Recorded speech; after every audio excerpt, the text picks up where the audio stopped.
Hello and welcome to module number 3.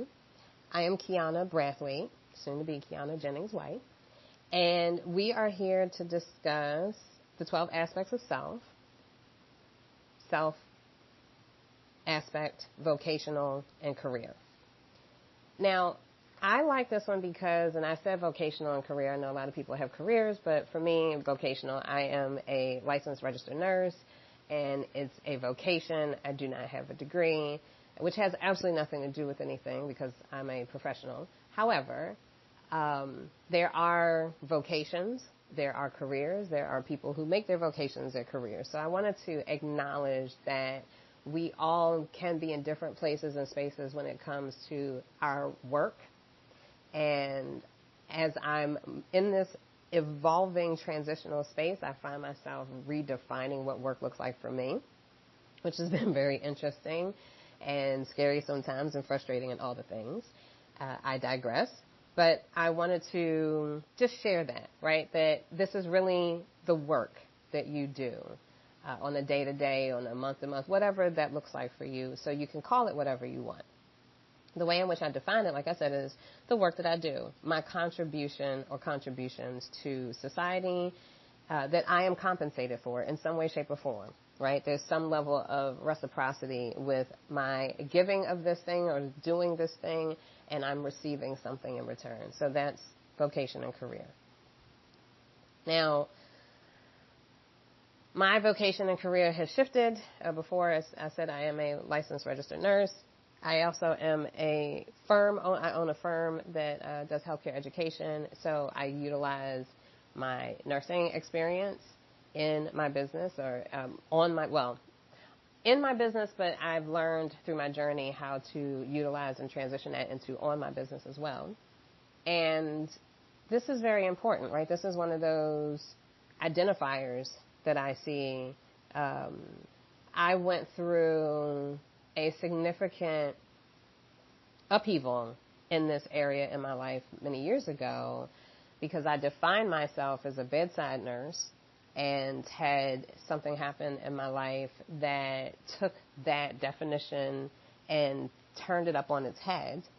And I then had to understand how I was going to utilize the years that I had put into this particular field to continue to provide for some way, shape, or form monetarily for myself and my family. This is also one of those things, those aspects, I think, that when you have such a significant shift, you have a tendency, I did anyway, of having to, I was completely knocked off my square, if I'm going to be honest. So I had to get back on my square, recalibrate, and all the things. And this is also a place where a lot of people experience frustration. Because I know for me, while the career choice that I made was very fulfilling, the work that I was doing within that industry, within that field, was not. So there was a incongruence, right? A contradiction, a conflict within with me loving what I do, but not loving how I do it, right? And so, again, the invitation is, in the form that I'll share later on, allows, from a generator perspective, I think many gens who are in a space of their self-theme being they're not self-theme being frustration, they're self-theme being satisfaction. You can also utilize this form because it'll resonate with you. For projectors and manifestors, you can utilize this. You can utilize anything. You can just, make it yours or play around with it. But because of our strategy and authority from a generator perspective, recognizing where you're showing up as your not self is a very good indicator of the places to which you need to shift. And that's part of how I lean into utilizing this particular practice, is really checking in with, am I showing up as myself? Am I feeling satisfied in this place? And if not necessarily that I have to do something to fix it immediately, but just to sit there with it and be like, I'm not happy here. Like, this really frustrates me. And understanding where that frustration is coming from, why, for me, when it came to working at the bedside, I experienced a lot of frustration in my work, area. And I really had to sit with, there were sometimes it was colleagues that were frustrating me. Sometimes it was policies and procedures. It was the implementation of policy procedures. It was communication or the lack thereof or miscommunication.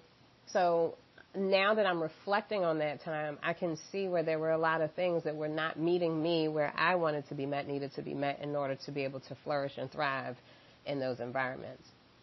So this is a really good way for you to check in with yourself and go, okay, this is the career path that I chose, wherever you are in your life, right? And am I satisfied with it? If I'm not satisfied with it, am I neutral? You know, if I'm neutral, then that's something to work with as much as being frustrated is something to work with. Like if I'm frustrated, then I get to sit with this as an opportunity, right?